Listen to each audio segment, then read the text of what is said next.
aucun droit de regard sur tout ce qui est fait au niveau de la MACOS? Mr. Speaker, I do hope the honourable member has listened to what I have just said. I have just replied saying that MACOS does not fall under my responsibility. Now you are saying that MACOS is doing this and that, so this is not my concern. You have to listen to what I have said. MACOS does not fall under my purview. Last supplementary. It looks like you don't have supplementary question. Last one? Yes, thank you. Peut-on savoir de l'honorable ministre si la MACOS perçoit des allocations, des grants du ministère de la Sécurité sociale? MACOS does not receive any grant from the Social Security. What I do know, MACOS receives financial assistance from NSIF, National Social Inclusion Foundation, as an NGO. That's it. Time over. Motion. Mr. Speaker, sir, I move that all the business on today's order paper be exempted from the provisions of paragraph 2 of Standing Order 10. The question is that all the business on today's order paper be exempted from the provisions of paragraph 2 Standing Order 10. Those in favour say aye, those against say no. The ayes have it. Statements by Minister. Statement. Yeah, Mr. Speaker, sir, I propose to make a statement with regard to the recent articles in the press and to the points raised by Honourable Osman Kassam Mohammed during the parliamentary sitting of Friday, 9th of July 2021, and provide clarifications on the issues raised in relation to the Metro Express project. Mr. Speaker, sir, first of all, the construction of the Metro Express project started in 2017. The phase 1 connecting Port-Louis to Rosehill over a length of 12.5 kilometers was successfully launched by the Honourable Prime Minister Pravin Kumar Jagannath and the Prime Minister of India, Sri Narendra Modi, on the 3rd of October 2019.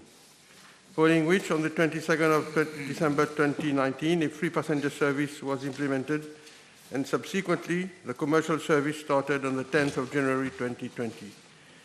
Indeed, since the start of the operations, Metro Express has been running successfully and has demonstrated more than satisfactory performance, as evidenced by the positive feedback from passengers using the high-quality service provided by Metro Express Limited. To date, nearly 4 million passengers have traveled on board the light rail vehicles, this despite the occurrence of 2 lockdowns and the current difficult situation worldwide for all transport operators. Recently, the Phase 2A, which connects Rosehill to Quatre-Bornes, was launched by the Prime Minister, Honourable Pravin Kumar Jagannath, on 20th June 2021, and on the same day commercial service started. Sir, with the coming into operation of the new Quatre-Bornes service, the ridership has more than doubled. Moreover, a survey conducted recently shows the enthusiasm and satisfaction of the metro passengers with mail services and the new LRT system, which procures comfort, security, and a rapid and reliable service. As for the works in progress in the Coda area in Port-Louis, they form mostly part of the ongoing development of the Metro Express project for Phase 2, with an integration element with various infrastructural facilities in this part of Port-Louis. Mr. Speaker, sir, the works being carried out by Larsen & Toubro will be at their own cost as per the contract, and same will include the connectivity and integration works of Port-Louis Victoria Station and Victoria Urban Terminal, the maintenance and enabling works at the Coda entrance, erection of a temporary new rail station, the construction of a bridge over the Pousse River, a new platform at the waterfront, and the planning for the construction of the Apravasi Ghat main station, which is waiting for UNESCO approval. Mr. Speaker, sir, at the Victoria Urban Terminal, connectivity works, such as the installation of the elevator and escalators, canopy, among others, are planned in the coming months and will take approximately 4 months. From now on, the Victoria Urban Terminal has built an overhead pedestrian structure that connects to the Metro Victoria Station. Sir, along this section of the alignment, there's also the Le Pouce Bridge, which needs to be upgraded to cater for the metro light rail system. This will entail preparatory works, traffic diversions, piling works, utilities diversions, and girders installation. In addition, as part of Phase 2B, a station at Apravasi Ghat has been planned.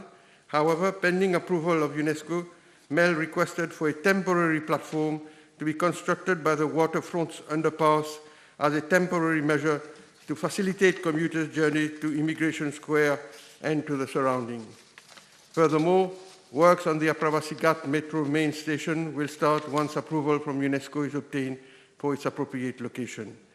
Mr. Speaker, sir, in view of the numerous projects in this region, L&T is also undertaking enabling works at the entrance of the Kodan ramp, taking into account the land settlement issue that arose at the Deccan flyover.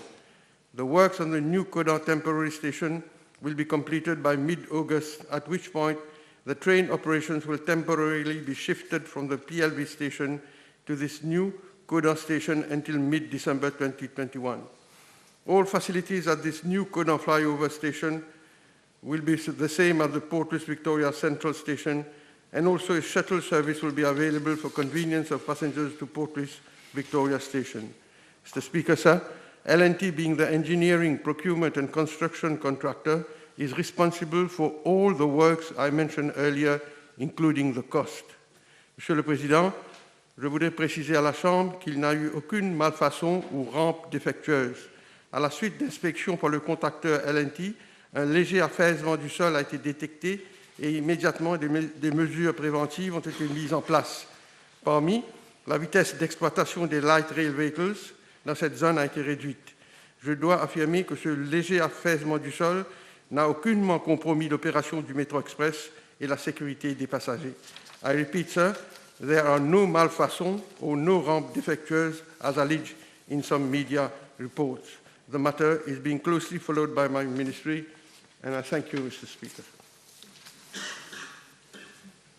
Mr. Speaker, sir, with your permission, I wish to make a statement on our COVID-19 vaccination program.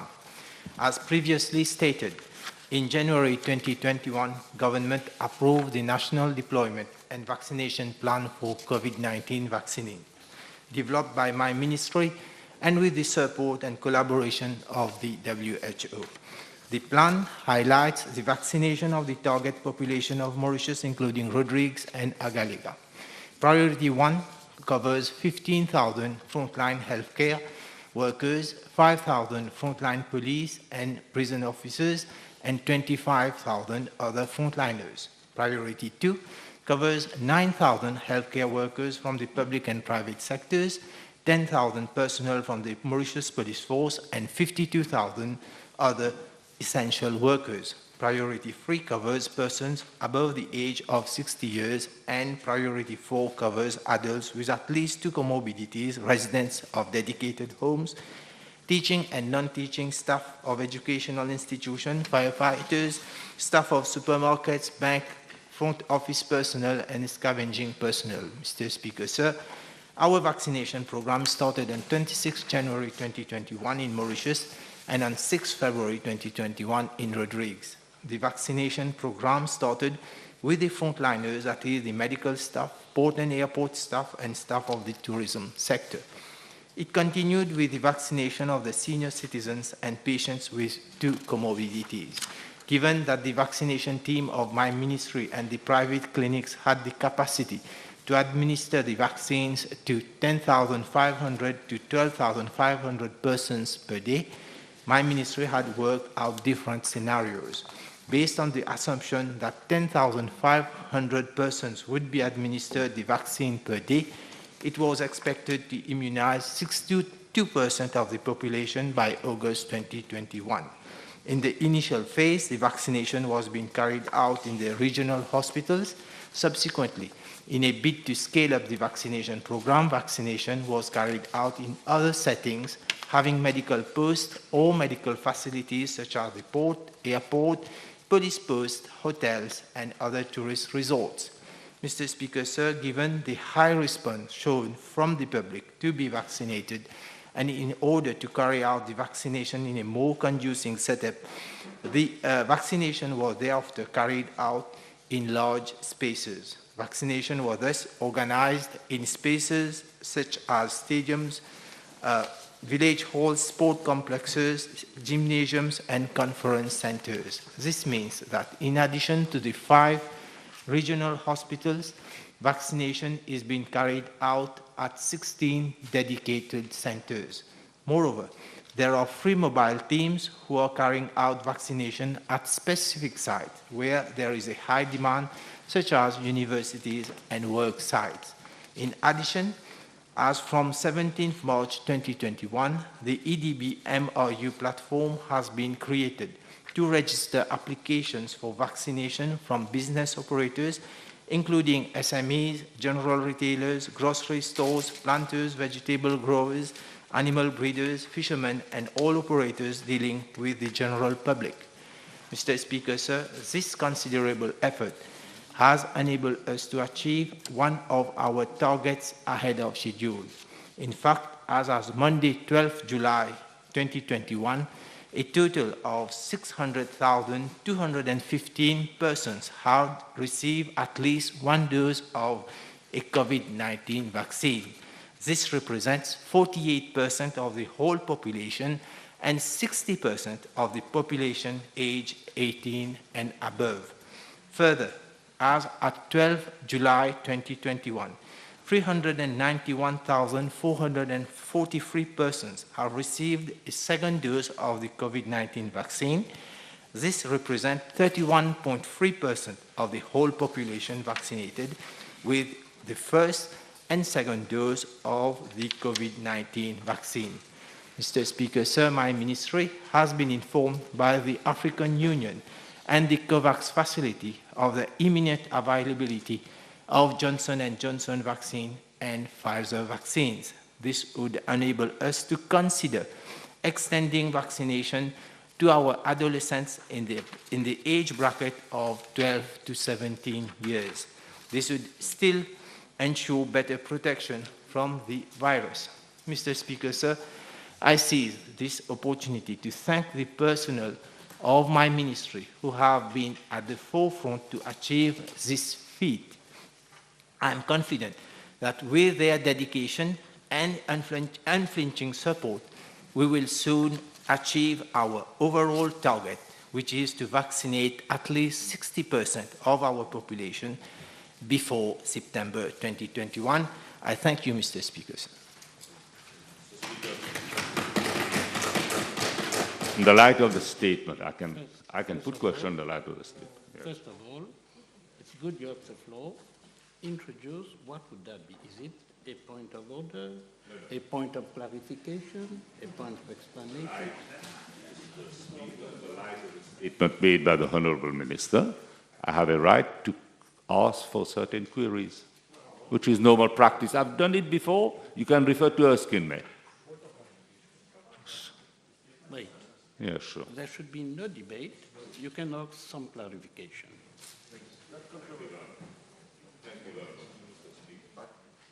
In the light of what the Honourable Minister has stated, can he enlighten the House as to whether government intends to abandon its policy of zero COVID or COVID-free and to move towards what we call a policy and strategy of living with COVID?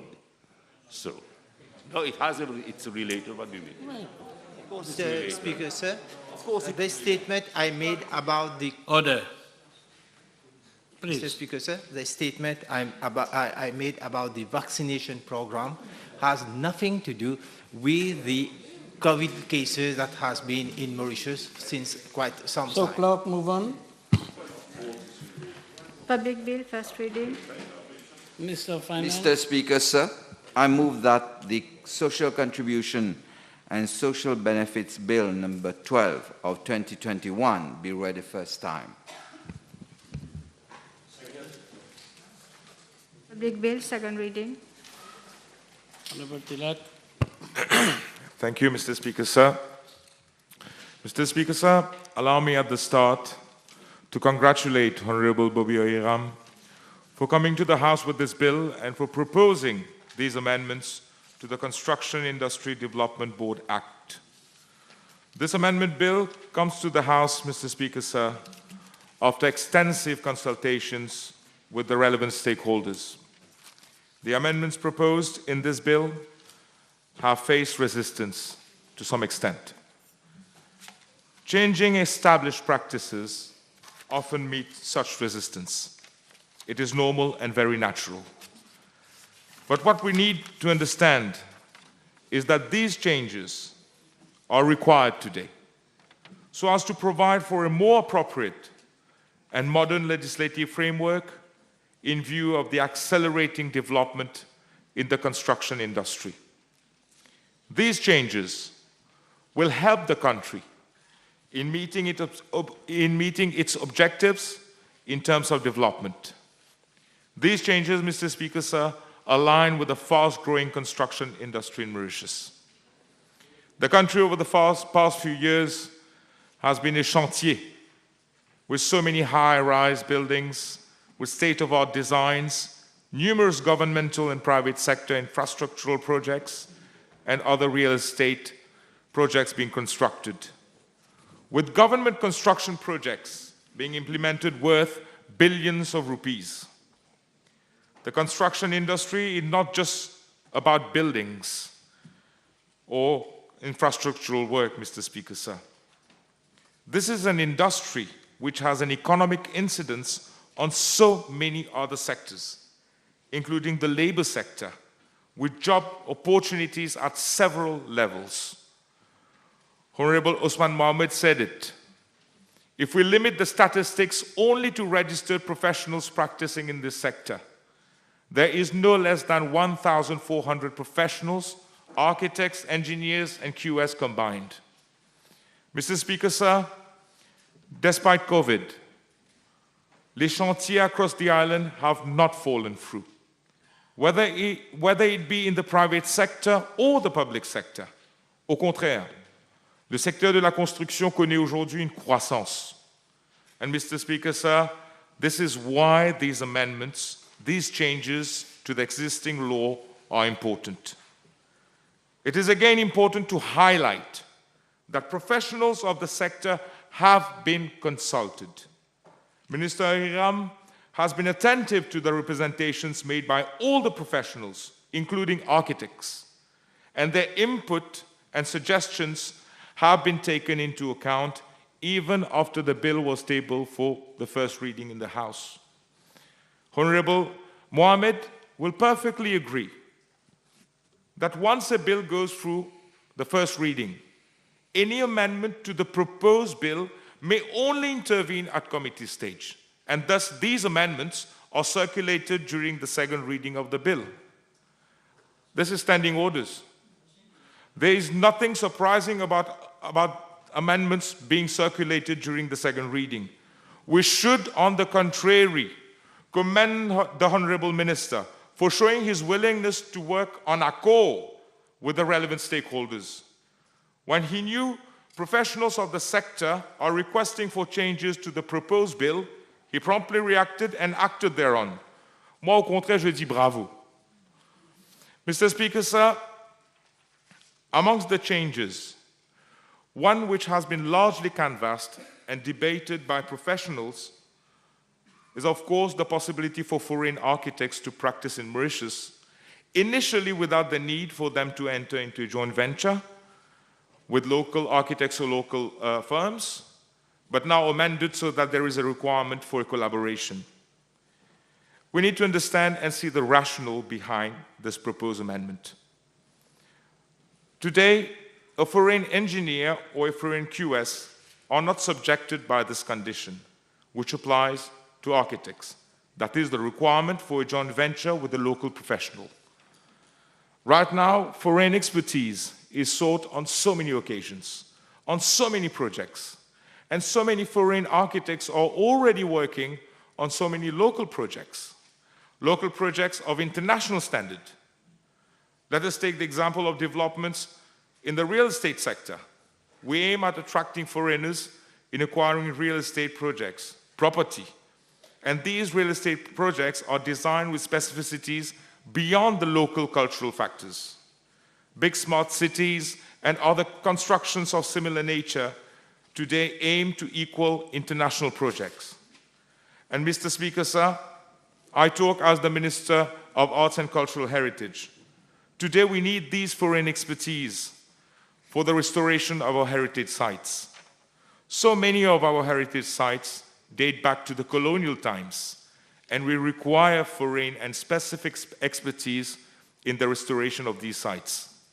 Those who have specifically been trained to work on colonial buildings. And these amendments open doors to these foreign expertise. Therefore, we need foreign expertise to match the need of the market. Okay, let us say that these were already satisfied by local foreign architects joint venturing with local architects. But these amendments, they do not preclude joint ventures. These amendments do not restrict joint ventures. Actually, it leaves room for a better, free-willed negotiation and collaboration with local architects to work on local projects. This bill brings all the professionals in the construction sector at par with the same sets of rules of collaboration. Mr. Speaker, sir, the bill also proposes to clear an existing ambiguity in law. And here I refer to the consequential amendments being proposed under the bill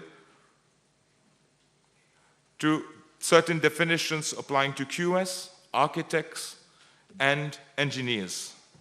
I'll take as example the definition of practice of engineer, which henceforth will be read as including, in addition to community planning, bid evaluation, and includes the preparation of bidding documents in the field of engineering.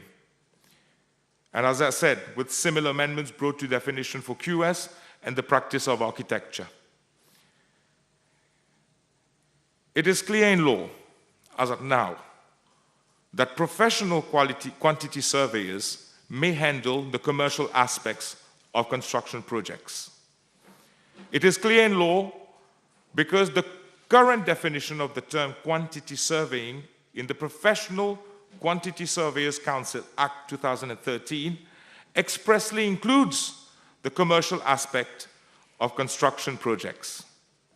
Whereas the Registered Professional Engineer Council Act 1965 has a restrictive definition which would suggest that this definition would have the effect of limiting the scope that professional engineers can undertake and which may suggest that the scope of work would exclude commercial aspects of projects.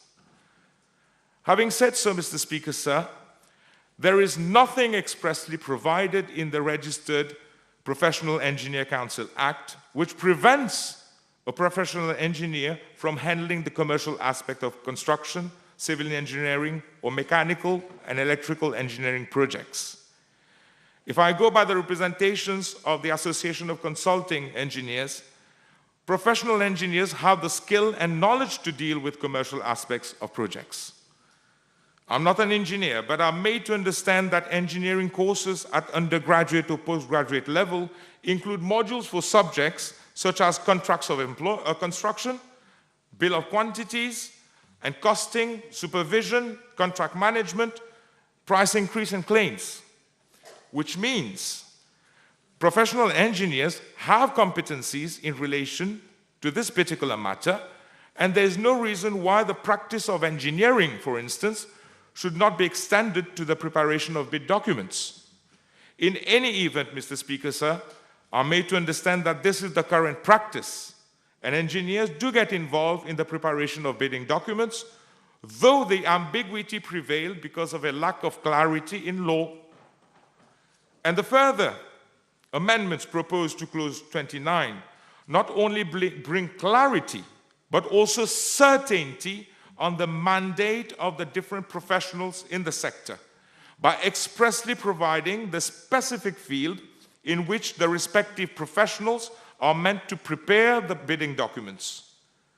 Therefore, Mr. Speaker, sir, this amendment is most welcome. And again, Mr. Speaker, sir, I congratulate Honorable Ariram for coming to the House with this bill, and I'm sure that these amendments will not only cure certain lacunes in our laws, but will also help to redynamiser le secteur de la construction. I'm done, Mr. Speaker, sir. Thank you. Honorable Chu, you have the floor. Thank you, Mr. Speaker, sir. Mr. Speaker, sir, before I begin my speech, please allow me to take the time of the House in the spirit of debates to share my views on a few points brought forward by Honorable Osman Mohamed. In his intervention, the latter criticized the CIDB for being too focused on administrative issues and just collecting fees. He also recognized that since the creation of the institution in 1997, the objective laid by the then government never materialized. Rightly so, Mr. Speaker, sir, because it is factually correct to suggest that the CIDB has effectively been in operation since 2014, when it started the registration exercise, and the achievements of the CIDB today speak for themselves. Just to name a few, Mr. Speaker, sir, as an MQA-approved training institution, CIDB has conducted numerous training courses and workshops to date for the benefit of the construction industry stakeholders using local as well as internationally renowned resource persons. And CIDB has produced a guide to house construction that highlight sustainability principles for the benefit of all stakeholders. The Honourable Member, Mr. Speaker, sir, also took example of Singapore, but he was very selective in his choice of examples, brushing an ideal business model of Singapore, but he fails to mention examples of structures and excavation work failures. For instance, on the Building and Construction Authority of Singapore's website, 6 examples of temporary earth-retaining structures excavation work failures are listed. 2 examples of foundation failures are listed, and 1 roof trusses failure listed. We can certainly learn from the CIDB of Singapore, but we should be careful when we compare ours to theirs and the quality of the structures being constructed. Honorable Mohamed also suggested that foreign companies will come with their foreign labor and thus reduce the chances of employment of our local professionals. This statement is not correct. It will certainly depend on the competencies of our professionals and the projects to be implemented. Regardless of that, as an engineer, I think that he should be aware that currently contracts below 300 million rupees are reserved for local contractors as per the Public Procurement Act, and this is a bold measure taken by government to guarantee that our local contractors benefit from public contracts. Mr. Speaker, sir, also allow me to also reassure the Honourable Member who suggested that foreign consultants should partner with local firms with experience. I am informed that this has already been decided, whereby a minimum of 10 years' experience will be required from local partners well before the intervention of the Honourable Member on Friday. So, Mr. Speaker, sir, let me seize this opportunity to congratulate my colleague, Honourable Ariram, Minister of National Infrastructure and Community Development, for coming up with such bold and prompt actions to further consolidate the construction industry through the introduction of the CIDB Amendment Bill 2021. In his recent budget speech 2021-2022, the Ministry of Finance, Economic Development and Planning laid much emphasis on the construction industry, where government is in the process of investing billions of rupees in this sector, whether for the construction of drains, schools, hospitals and dams, amongst others. He stated, and I quote, "The surge in public sector investment over the next 3 years will be a tremendous stimulus to the construction industry, end of quote. Mr. Speaker, sir, the presentation of this bill in Parliament today translates the firm commitment and ambitious goal of government in addressing the shortcomings of the current legislative frameworks and replacing them by a modern and comprehensive one to better adapt to respond to the new challenges subsequent to the emergence of new trends in the construction industry in a rapidly changing global economy. Mr. Speaker, sir, since we took office in November 2019, a holistic approach has been adopted as government is constantly working towards introducing new legal requirements and compliances like this piece of legislation so that industries and their stakeholders can be more efficient and productive despite the fact that we are evolving in a new normal. And protecting the population against discrimination, precarious employment, the health and sanitary situation we are currently facing, and encourage the emergence of new industries, such as the emerging technologies. And in fact, we recently voted this new legislation to hearten the industry last week. Mr. Speaker, sir, our efforts have not been an easy task for sure.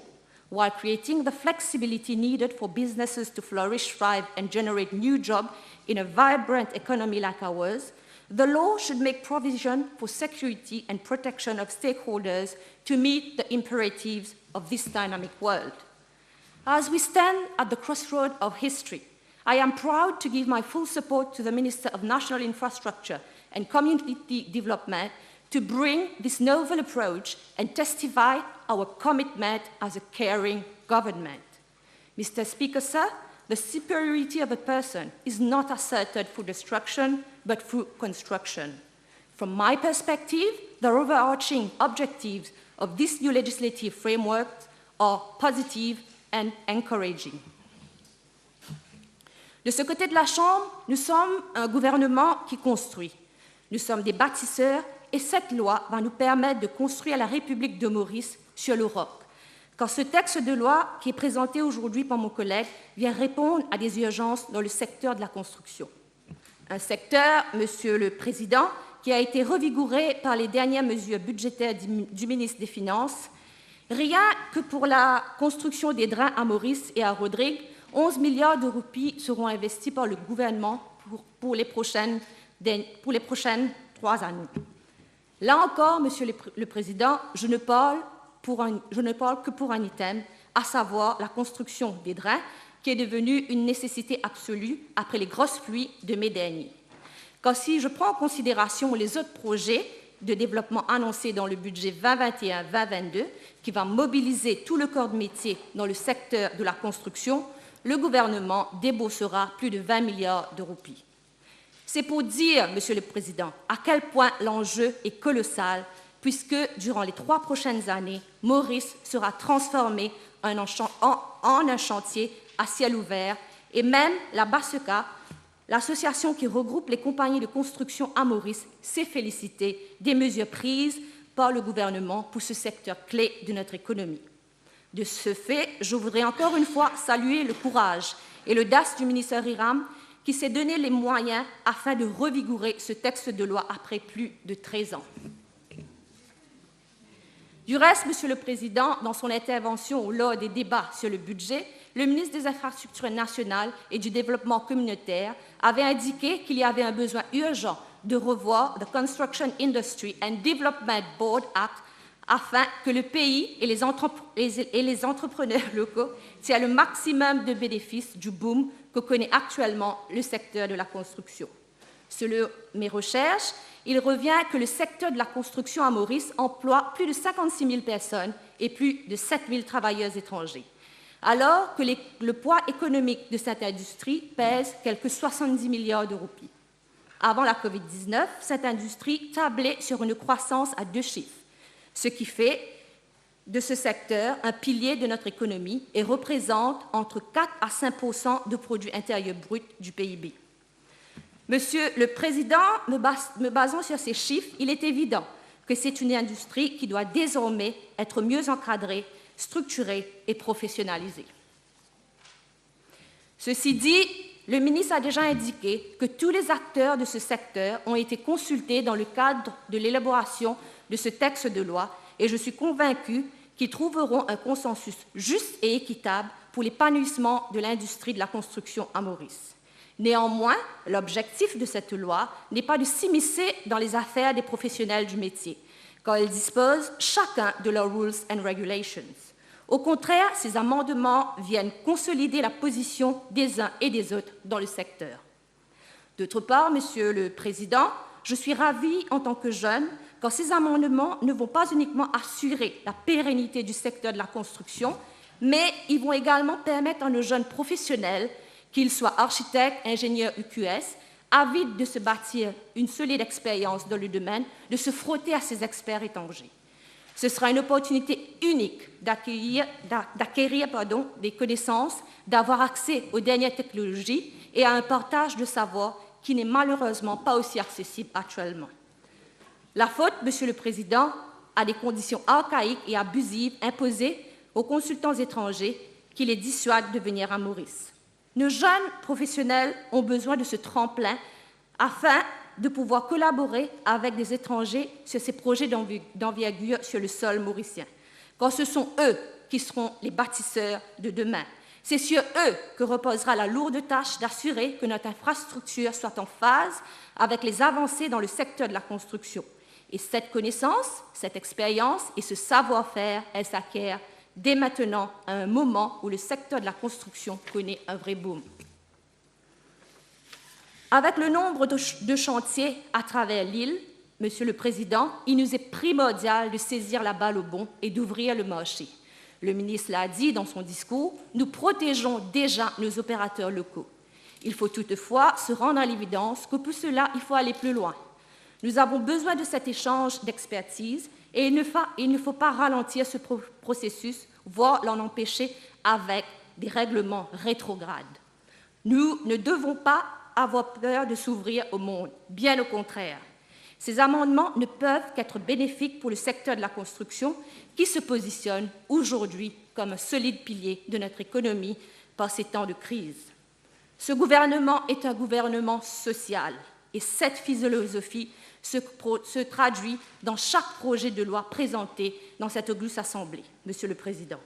Ce n'est pas aujourd'hui que nous allons déroger à cette règle et permettre à des étrangers de nous exploiter au détriment de nos jeunes professionnels.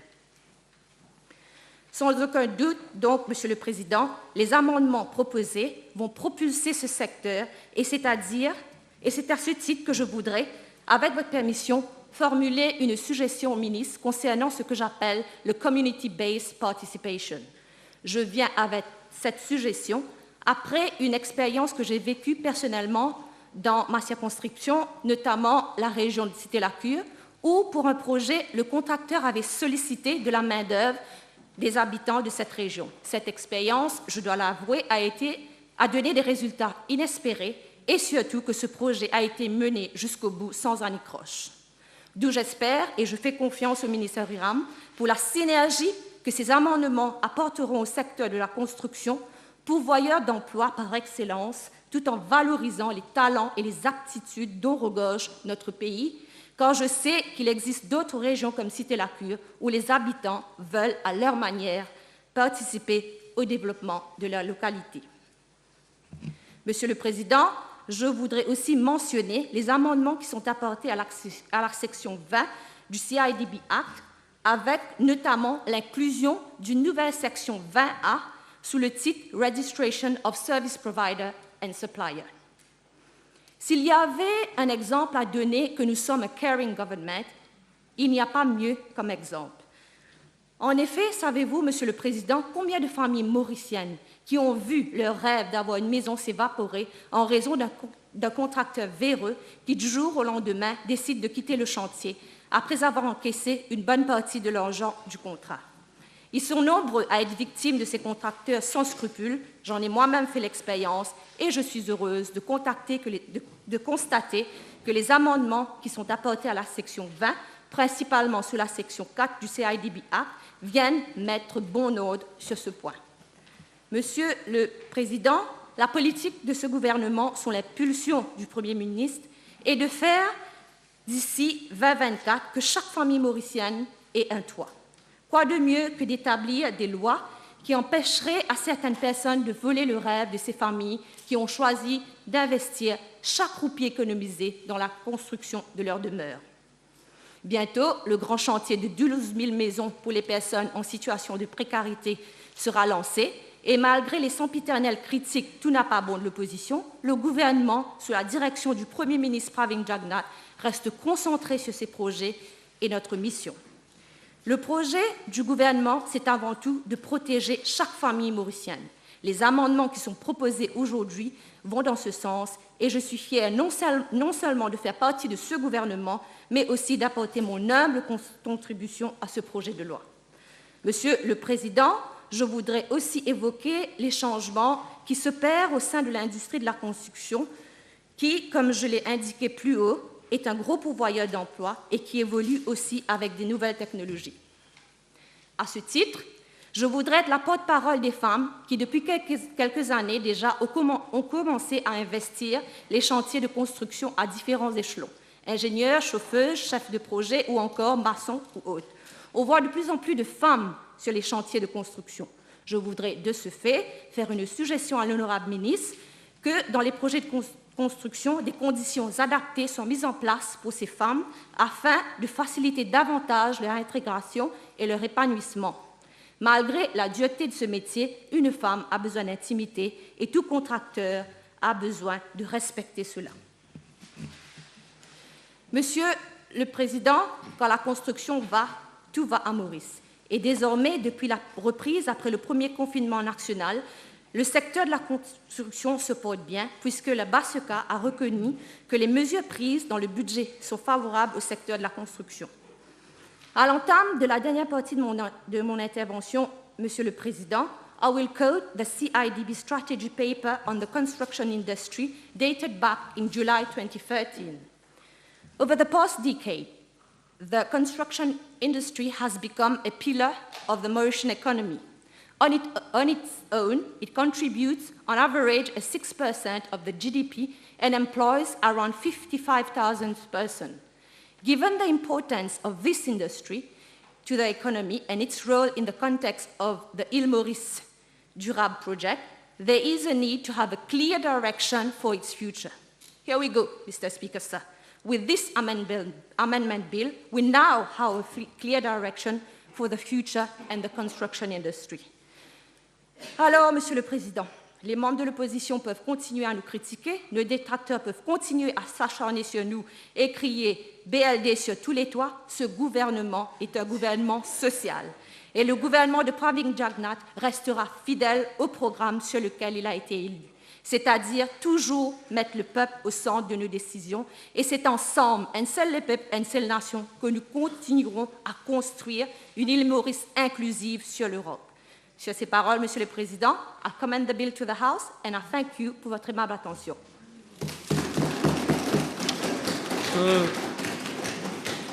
Honorable Leopold, you may start. Thank you, Mr. Speaker, for calling me to speak.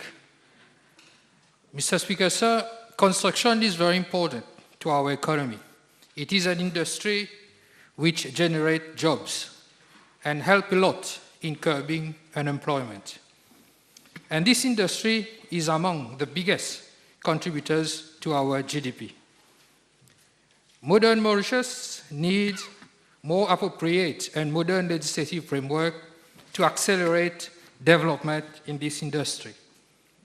And it is clear that modern Mauritius tends to embrace itself in all sectors of construction, and it is noticeable, in particular, the engineering construction, be it the railway, heavy industry, and other infrastructures which are so visible nowadays.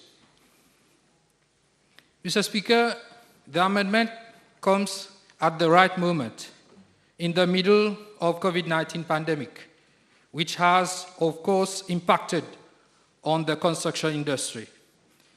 As the amendment comes to ease the task of providers of construction works, construction services, suppliers of construction material, and equipment, and so on. These new measures will bring remedial measures to the construction industry and giving the possibility to continue construction work in such difficult moment, and in turn, reducing economic downturn and unemployment. If we have been able to resist to the severely disrupted economy due to COVID-19, which have affected households, businesses, financial institutions, industrial establishment, and infrastructural companies, it is because of our healthy construction industry. And our resilience to the present situation that is allowing Mauritius to continue with construction work. And that is why I am supporting the amendment tonight, as the board will further ensure continuous supply of construction materials and labor through its mechanism by making prompt assessment to potential suppliers to cope with the pressure caused by the current sanitary crisis. Modernizing this legislative framework through this amendment means innovation in the construction industry, research, evidence-based actions, and the use of rapidly evolving technologies. This bill will need to bring transforming performance and productivity in the construction industry.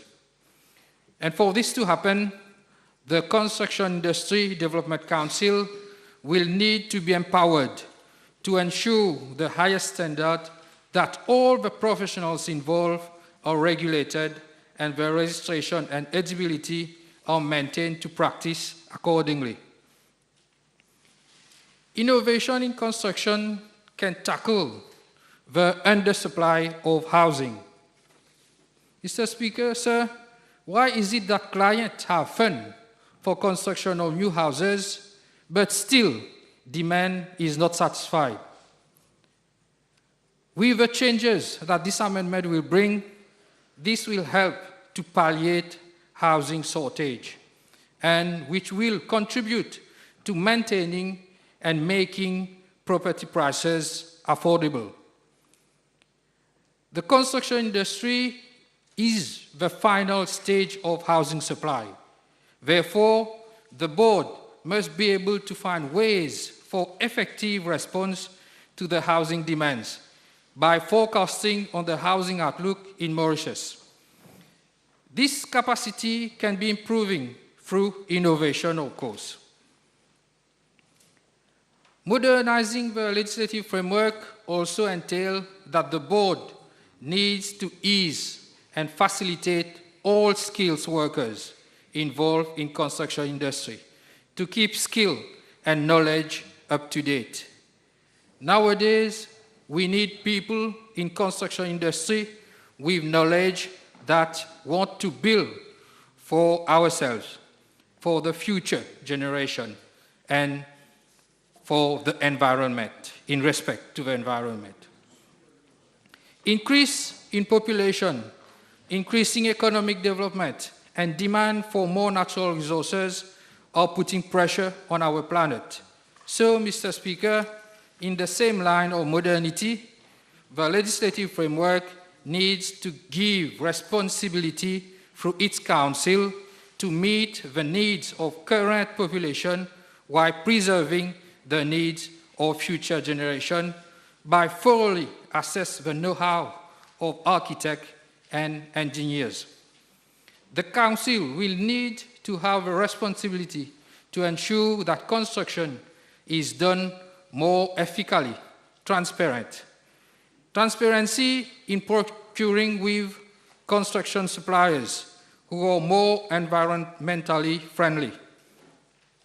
Mr. Speaker, sir, we need a board which can assess a construction service, and the council needs to empower so that it can assess the principle of sustainable development industry to suppliers who can maximize the use of sustainable resources while causing less pollution and less waste, and support to natural environment and habitat.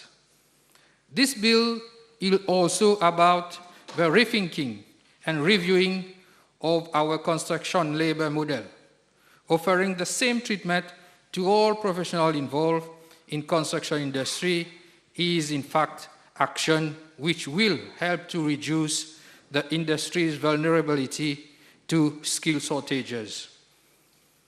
As construction industry is one of the pillars of our economy, it is important that this industry remains alive, and this bill will allow the board to ensure a good recruitment practices which will impact on skill development and allowing the introduction of more novel techniques.